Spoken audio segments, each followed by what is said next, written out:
Miarabantsika fiangonana amin'ny anaran'ny Tompo ry havana miombana amin'izao fanompo-pivavahana amin'ny alahady 27 volana aprily izao alahady 2 manaraka ny Pasika ary dia manonona hatrany ny fahasoavan'ny Tompo ho amintsika tsirairay. Ao am-bokin'ny Deutéronomie 29:7 hatramin'ny 10 no iarantsika amin'izao fotoana ny toroteny izao. Ary dia ombantsika hatrany ny Tompo amin'ny alalan'ny fanahy masina atakaratsika ny hevitra tiany ambara ao amin'ny teniny.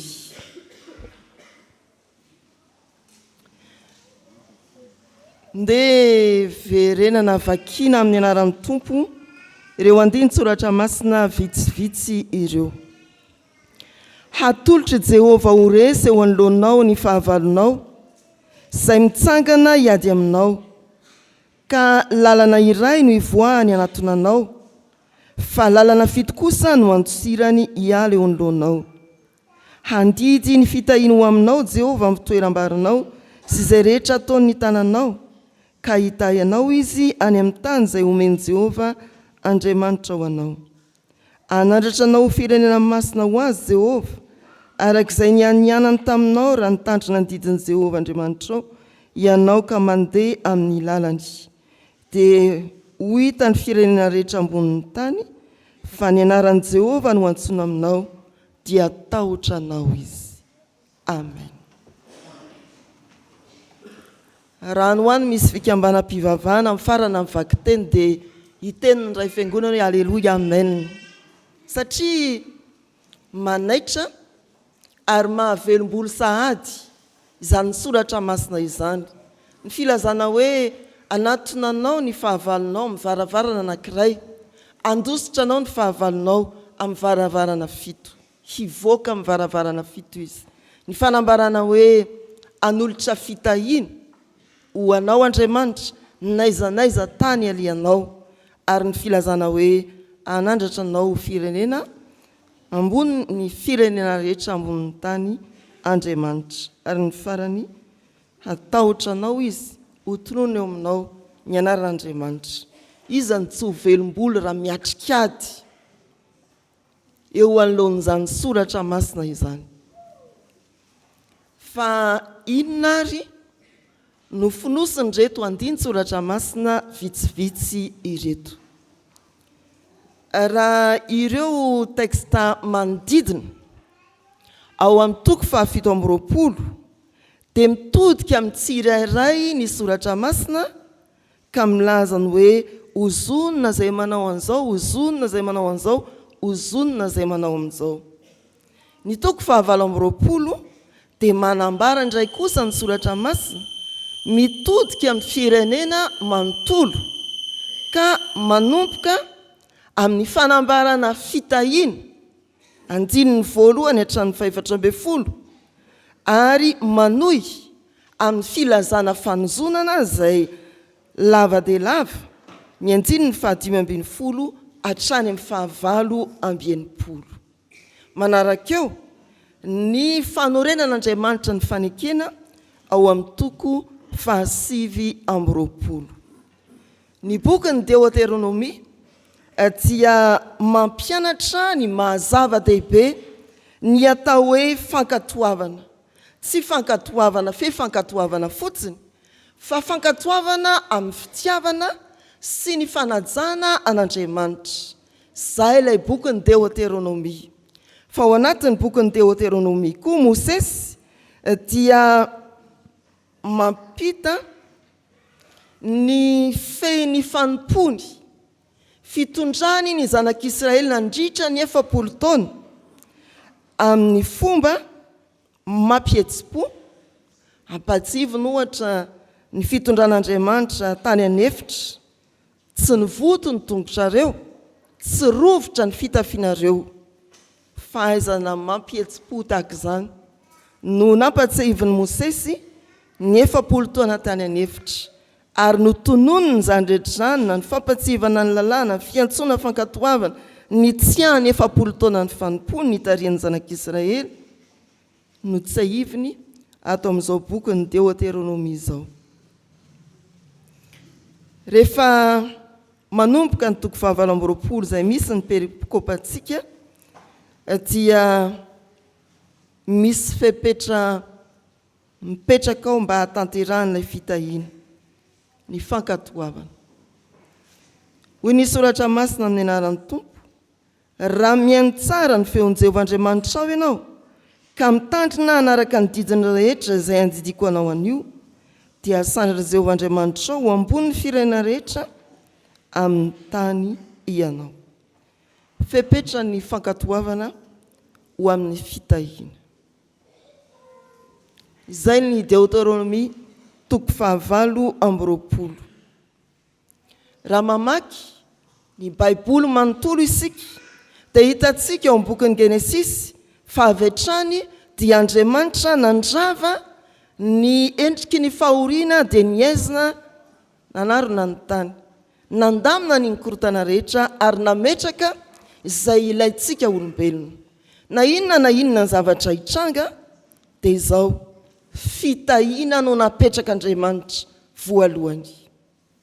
Ao amin'ny Genesis toko faharoa ambin'ny folo, nanao inona Abraham, fantatsika ny maro amintsika angamba ny tantaran'ny Abraham, dia napetrany fa ho tahiny Abraham. Tsy nisy hoe raha toy ianao ka mankatona tahaka izao, fa napetrany mialoha ny zavatra rehetra ho tahiny ianao ary ho tonga fitahiana ho an'ny firenena rehetra ambonin'ny tany.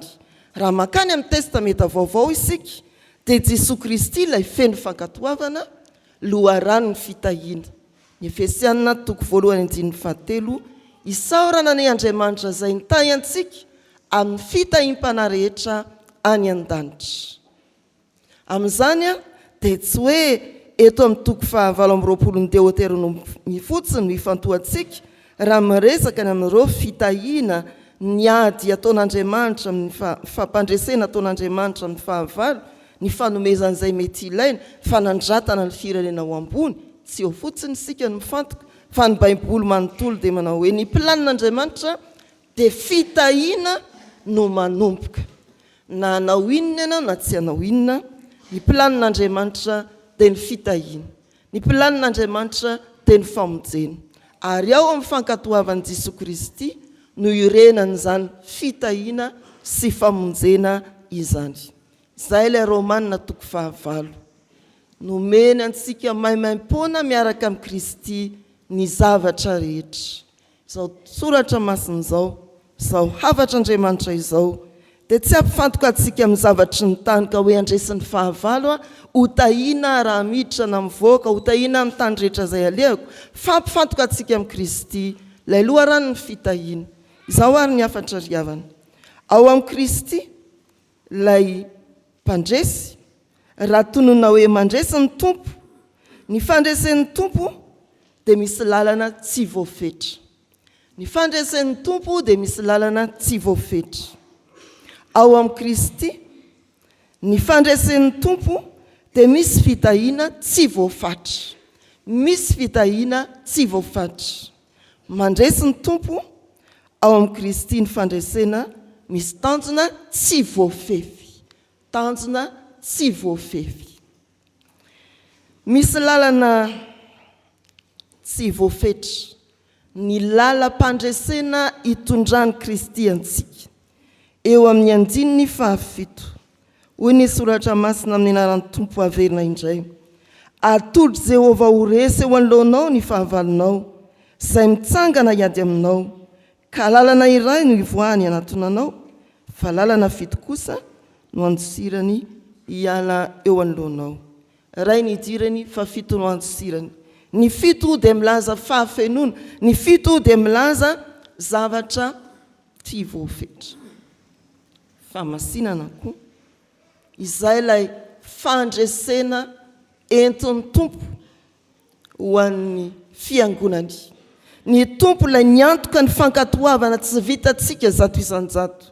Ny Tompo ilay niantoka ny fankatoavana teo amin'ny hazo fijaliana mitondra fandresena. Lalana fito no ivoahan'ny fahavalonao andositra anao. Mety miatrika ady amin'ny ara-pahasalamana isika, mety miatrika ady amin'ny ara-tsosialy isika, ady-piainana, mety miatrika ady amin'ny fitsarana isika, mety miatrika ady ara-bakteny isika ka misy te handefina atsika mihitsy. Fa izao Kristy miantoka ny fankatoavana, manokatra lalana tsy voafetra ho an'ny fahavalo te hamely anao. Tonga eo anatrianao ny fahavalo varavaran-tokana ny idirany, fandositra anao izy. No ny amin'ny Kristy ilay nankatoto eo anatrehan'Andriamanitra hiantoka ny fandresenao. 7 ny varavarana ivoany.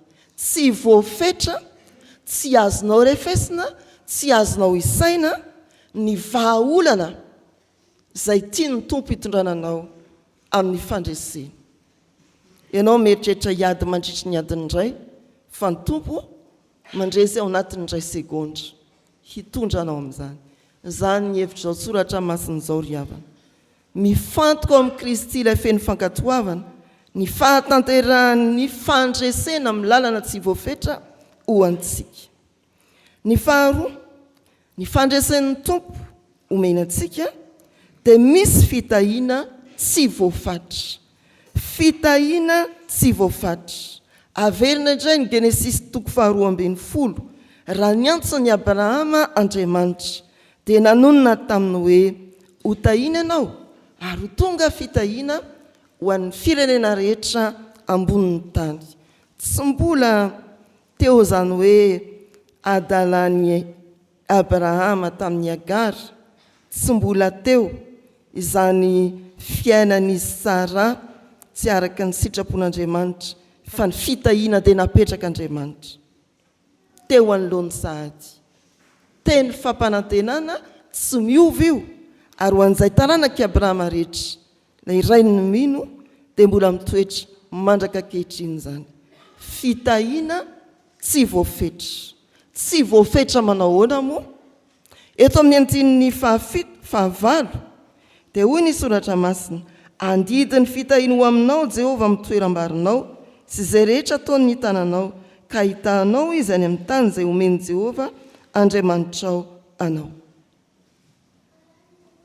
Eo ny zavatry ny tany, ny fanambinana anao amin'ny asa mandrara, ny asan'ny tananao, fa ny tapany faharoa dia mampiandrandrantsika indrindra ny fahasoavana omen'Andriamanitra antsika ao amin'ny fanjakany mandrakizay.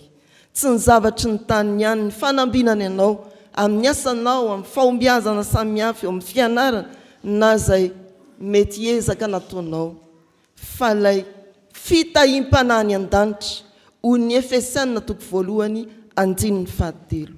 Manitra indrindra samy olona isika, hoy Paoly apôstôly mampianatra ny amin'ny fandresena ny fahafatesana ao amin'ny Korintianina 1:15-17. Raha ny amin'izao fiainan'izao ihany no anantenantsika ny Kristy. Eto ny soratra masina dia manambara tsy ny hamenona ny fitoeram-barinao ihany, fa ny hamenona fahasoavana ny fiainanao manontolo eto an-tany hatramin'ny mandrakizain'Andriamanitra ao amin'ny fanjakany.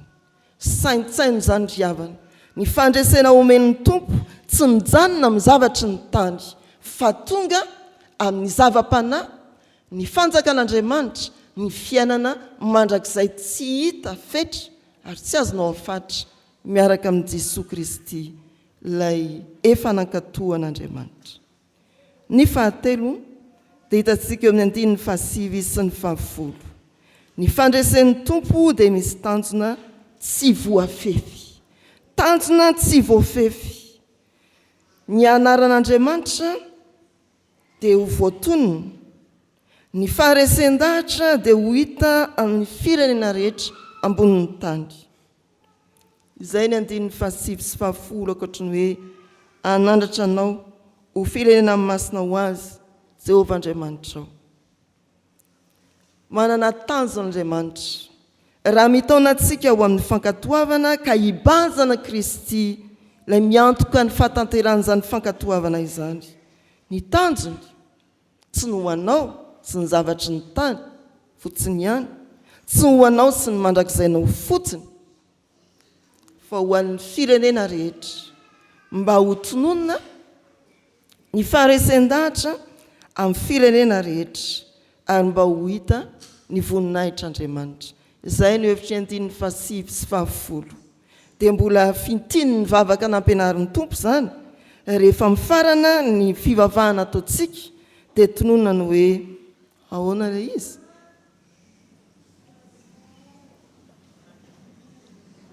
Anao ary nareo laza mivadika tsy mahairana izay ny an-danitra. Anao ny voninahitra, ny vavaka ataontsika, ny valim-bavaka omen'Andriamanitra, ny kendrena ao anatin'izany dia tsy ny ahasitrana anao, tsy ny ahabe ny afeno ny fitoeram-barinao, tsy mbola ny anananao fiainana mandrakizay, fa ny isehon'ny voninahitr'Andriamanitra ka ny anonana ny anarany maneran'izao tontolo izao. Ho amin'ny anaran'i Jesoa no andoalehan'ny lohalika rehetra. Voatay ianao, voavonjy ianao, mandresy ianao, fa omem-boninahitra mihoatra noho izany Andriamanitra. Izan'ilay tanjona tsy voafefy, tsy misy ahasakana ny isehon'ny voninahitr'Andriamanitra eo amin'izay fampandresena atolony ho antsika.